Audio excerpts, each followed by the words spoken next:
आज मैं जो आपको स्टोरी सुनाने वाला हूँ ना, ये सुनने के बाद आप मुझे खुद कमेंट करके बताना कि ये स्टोरी से आपको क्या सीख मिली और इसमें कौन सही था और कौन गलत। ये स्टोरी सुनने के बाद मुझे तो बहुत बड़ी सीख मिल गई है। मेरी लाइफ का सबसे बड़ा लेसन मुझे स्टोरी सुनने के बाद मिला है। लेकिन आपको क्या सीख मिली आप मुझे कमेंट करके बताना। और ये मेरे सच्चे दोस्त की स्टोरी है। मैं खुद कंफ्यूज था लेकिन मुझे सीख जरूर मिली है। लेकिन आप भी मुझे बताना कमेंट करके कि आपको क्या सीख मिली है। ये स्टोरी है अमन की और महक की। वो दोनों एक दूसरे से बहुत प्यार करते थे। सबसे पहली बात, उन लोग की लॉन्ग डिस्टेंस रिलेशनशिप थी। फिर ये बात करते करते, टाइम स्पेंड करते करते एक दूसरे से बहुत गहरी प्यार हो जाता है। वो लड़की इतने दूर से उससे मिलने आती थी। वो लड़की अपनी तरफ से बिल्कुल लॉयल थी, बहुत ज्यादा प्यार करती थी। कभी भी उसने पैसा नहीं देखा, कभी कुछ नहीं देखा, राइट। एंड लड़का भी उससे बहुत प्यार करता था। वो लड़का जो एक टाइम पे हर लड़की उससे फ्लर्ट करता था, टाइम पास करता था। लेकिन वो लड़की के लाइफ में आने के बाद वो लड़का पूरी तरीके से सुधर गया, उसके लिए लॉयल हो गया। उस टाइम लड़का बहुत अच्छा खासा कमाता भी था, अच्छा खासा इतना कमाता था कि अगर उसकी गर्लफ्रेंड उसे मिलना है तो जो चाहे वो खुशियां उसे दे पा रहा था, राइट। फिर कंडीशन ऐसी आई, उसका टर्निंग पॉइंट। वो लड़का कर्जे में डूब गया, इतना कर्जे में डूब गया कि उसकी समाज में इज्जत खराब होने लगी, मोहल्ले में उनकी इज्जत खराब होने लगी। लेकिन वो जब कर्जे में था तो उसके पापा का ताना, उसकी मम्मी का ताना, बाहर के ताने, समाज के ताने, उसके जो खास दोस्त थे उस कर्जे के हिसाब से वो भी उसको छोड़ के चले गए।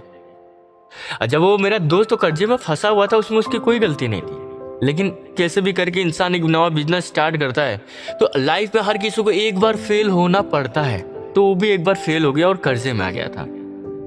अब कर्जे की वजह से उस टाइम उसकी गर्लफ्रेंड ने उसको पैसे की मदद की। पैसे की मदद करने के बाद उसने बहुत बड़ा शुक्रिया अदा की और उसने कहा था कि जब मेरे को जरूरत होगी मैं आपसे पैसा मांग लूंगी, आप ये पैसा रखो, आपको काम आएगा। फिर ये कर करके लड़के का कर्जा और बढ़ते गया, लेकिन वो चीज से बाहर नहीं आ गया और वो 1 साल निकल गया। वो लड़का इतना कर्जे में आ गया था कि वो पप्पा के ताने सुन के, मम्मी के ताने सुन के, समाज के ताने सुन के टेंशन से वो घर छोड़ के चला गया दूर। लेकिन उस टाइम सिर्फ एक ही लड़की से बात करता था, उसकी गर्लफ्रेंड, क्योंकि उस टाइम भी उससे प्यार करती थी। वो हर चीज उसे बताता था, हर चीज उसे सिखाता था, जिंदगी के हर चीज उसने उसको ही सिखाया। जिंदगी कैसे जीना उस लड़के ने उसको ही बताया। वो लड़की एकदम सिंपल थी, उसको जीना उसको सिखा दिया। फिर एक दिन ऐसा आया कि वो लड़की उस पर पैसा मांगने लगी कि मुझे मेरे पैसा वापस चाहिए, कैसे भी करके, तो मुझे नहीं पता, लेकिन मुझे पैसा वापस चाहिए। और सबसे बड़ी टर्निंग पॉइंट ये थी कि दोनों का धर्म अलग था। एक हिंदू था, एक मुसलमान था। लड़का मुसलमान था, लड़की हिंदू थी। फिर मुझे पैसा चाहिए, मुझे आगे पैसा देना, मेरे स्कूल की फीस भरना है। लड़की की कंडीशन इतनी खराब थी कि वो पैसा कहीं से कर ही नहीं पा रहा था। भले टाइम ज्यादा हो गया था लेकिन कर्जे के हिसाब से कर ही नहीं पा रहा था। ऐसे बहुत सारी अंदर बातें, लेकिन जो मेन पॉइंट उन्होंने मुझे बताया था मैं आपको बता रहा हूँ।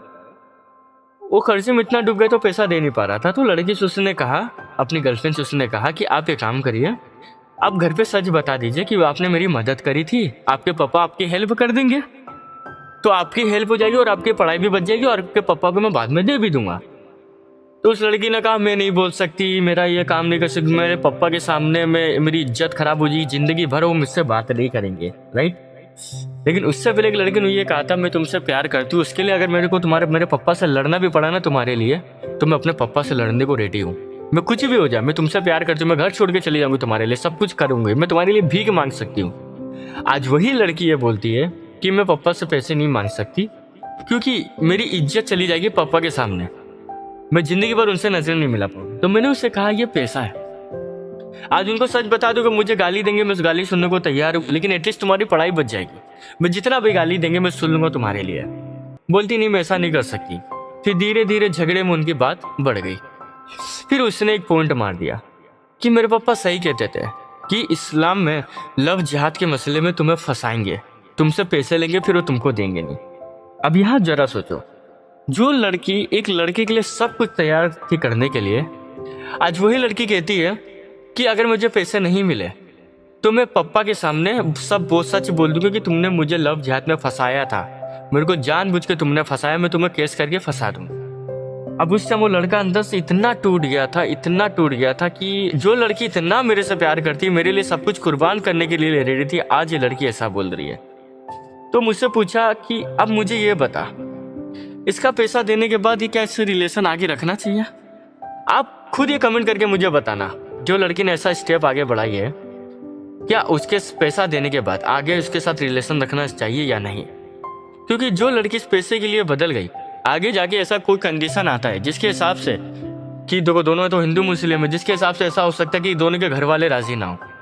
अब उस टाइम लड़का बोले कि चल तू मेरे साथ चल, मैं तेरे को साथ कोर्ट मैरिज कर लेती हूँ, लेकिन वो अपने पप्पा के खातिर या अपने इज्जत बचाने के खातिर वो लड़कियों को फंसा सकती है, राइट?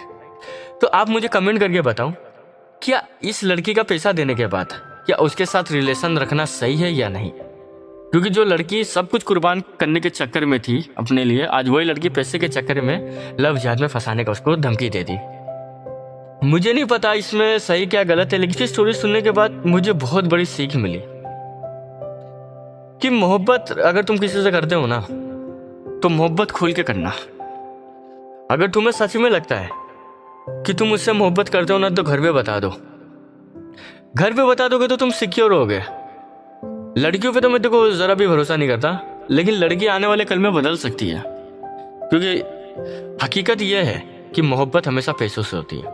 अगर तुम्हारी कंडीशन ठीक है तो तुम्हें कोई छोड़ के जाएगा नहीं। और दूसरी बात, अच्छी बात है कि मेरे दोस्त की कंडीशन इतनी खराब हुई, कर्जे में डूबा, उससे असलियत पता चला कि उसकी गर्लफ्रेंड आगे साथ देगी या नहीं देगी, उसको ये चीज का पता चला। दूसरी चीज मेरे दोस्त को ये मिली, अगर तुम्हारे जेब में पैसा नहीं है ना भाई, तुम्हारी कहीं इज्जत नहीं है। भूल जाओ तुम्हारी कोई इज्जत करेगा, तुम्हारे घर वाले इज्जत करेंगे, तुम्हारे दोस्त इज्जत करेंगे या तुम्हारी गर्लफ्रेंड इज्जत करेगी, कोई इज्जत नहीं करेगा। क्योंकि जब वो कंडीशन में इस तरह फंसा ना, जब कर्जे में डूबा, तो उसके जो खास दोस्त है ना, खास दोस्त जिसे अपनी जान से ज्यादा मानता था, वो तक उसे छोड़ के चले गए। जिससे पप्पा की अपनी रौनक मानता था, सपोर्ट मानता था, वो तक उसे ताना मारने लगे। उसकी गर्लफ्रेंड जो बेइंतहा मोहब्बत उससे करती थी, वो भी इससे इतना पसंद करती थी, कर्जे में डूबने के बाद वो उसका साथ छोड़ के चली गई। तो अब बताओ पैसा जरूरी है या नहीं? देखो जिंदगी में पैसे को इतना इंपॉर्टेंट मत दो, लेकिन पैसे को इंपॉर्टेंट देना भी बहुत ज्यादा जरूरी है। तो कभी भी रिश्तों से बढ़कर पैसों की अहमियत मत देना, क्योंकि रिश्तों से बड़ी कोई चीज नहीं होती है। मैं मानता हूं तुम आज कंडीशन में फंसे हो, लेकिन जिंदगी भर ऐसा कंडीशन नहीं होता है। तुम्हारा कंडीशन एक न एक दिन ठीक होगा, तुम्हारे घर वाले वापस आ जाएंगे। हर किसी का माँ बाप यही चाहता है कि मेरा बेटा कभी भी कोई मुसीबत में ना फंसे। मेरा दोस्त मुसीबत में फंसा था, लेकिन उसको साथ भले उसके पापा ताना मारते थे, उसकी अम्मी ताना मारती थी, लेकिन उससे हर बार पूछते थे, बेटा खाना खा, अपना ख्याल रख, टेंशन मत ले, सब कुछ ठीक हो जाएगा। गलती थी, हमने तेरे को ताना मारा, तू गलत कदम उठा लिया था इसके लिए।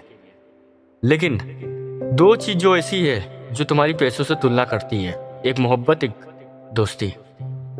अगर तुम्हारे सच में तुम्हारे दोस्त होंगे ना, तो तुम्हारी मुसीबत में खड़े रहेंगे, और सच में तुम्हारी मोहब्बत होगी ना, तुम्हारी मुसीबत में खड़ी रहेगी। तुम्हारे को ऊपर वाला इस कंडीशन में इसलिए फंसाता है ताकि तुम्हें हर चीज की वैल्यू पता चले। तुम्हें यह चीज पता चले कि तुम्हारा रिश्ता कैसा था, तुम्हारी मोहब्बत कैसी थी, तुम्हारी दोस्त कैसे थे, तुम्हारे घर वाले कैसे थे। ये चीज से ये चीज पता चलती है कि तुम्हारे लिए पैसा कितना जरूरी है तुम्हारी लाइफ में। तो दोस्त मेरे, लाइफ में कुछ करने के लिए ना सबसे ज्यादा इंपॉर्टेंट पैसा होता है। पैसा कमाओ, अभी भी बोल रहा हूं। मैं नहीं बोल रहा हूं कि तुम बिलियनर बनो, लेकिन इतना पैसा कमाओ कि तुम्हें भूखा ना मरना पड़े। इतना पैसा कमाओ कि तुमको लेवल ना देखना पड़े। इतना पैसा कमाओ कि तुम्हारा बाप बोले कि मुझे ये चाहिए तो तुम्हें सोचना ना पड़े। इतना पैसा कमाओ कि तुम्हारी वाइफ बोले कि मुझे घूमने जाना, मनाली, इटली, ऑस्ट्रेलिया, कहीं भी, तो तुम्हें सोचना ना पड़े। इतना कमा के रखो, इतना कमा के रखो तुम्हारी 7 पुश्ते बैठ के खाए, क्योंकि पैसा बहुत ज़्यादा इंपॉर्टेंट है। मैंने भी अपनी लाइफ में पैसों की वजह से बहुत कुछ खोया है। मैं तुम्हें बयां भी नहीं कर सकता मैं किस दौर से गुजरा हूं। आज मेरी लाइफ अच्छी है, ऊपर वाला तुम्हें इसलिए यहाँ फंसाता है ताकि तुम कुछ सीखो, कुछ देखो, इसलिए तुम्हें यहाँ फंसाता है। तो मेरे दोस्त, पैसा कमाना बहुत ज़्यादा ज़रूरी है। अपने गोल पे फोकस करो, लाइफ में मेहनत करो, स्ट्रगल करो, दिन रात एक कर दो, क्योंकि तुम्हारे लिए सबसे ज़रूरी यही है। अगर ये जिस दिन तुम्हें मिल गया ना, तुम पूरी दुनिया जीत जाओगे और जिंदगी भर खुश रहोगे। अब आप लोग मुझे ये बताओ, इसमें गलती किसकी थी? कमेंट करके जरूर बताना। भले आप मुझे सब्सक्राइब मत करना, लेकिन मुझे इस चीज़ का सवाल का जवाब चाहिए, तो कमेंट जरूर करके बताना।